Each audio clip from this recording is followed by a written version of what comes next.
স্ত্রীকে যদি যৌথ পরিবারে রাখতে হয় তাহলে কোন কোন বিধান মানা উচিত যাতে করে তার পর্দা বা অন্যান্য বিষয়গুলো তিনি রক্ষা করতে পারবেন?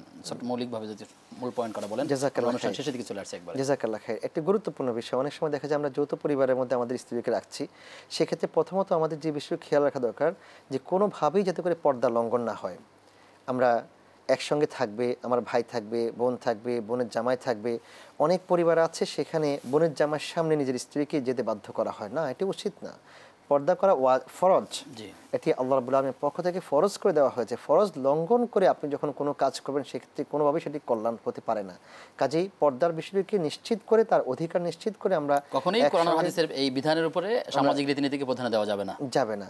সর্বশেষ আপনার মাধ্যমে আমি আজকের প্রোগ্রামটা যদি ফ্যামিলি সংক্রান্ত ছিল, সেক্ষেত্রে আমাদের পুরো সমাজের মধ্যে ফ্যামিলি ক্রাইসিসগুলিকে আমরা দূর করতে পারি একটি বিষয়কে সামনে রাখলে, সেটা হলো ধৈর্য এবং আমাদের স্যাক্রিফাইসের মাধ্যমে।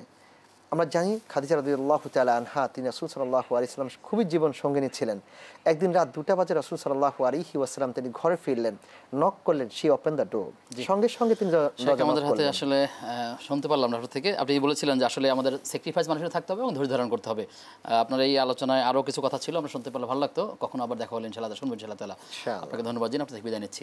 প্রিয় দর্শক, আপনারা দেখছিলেন ইসলামী জীবন ও জিজ্ঞাসা। শনি থেকে বৃহস্পতি প্রত্যহ বিকেল আমরা নির্দিষ্ট বিষয়ে আলোচনা করি।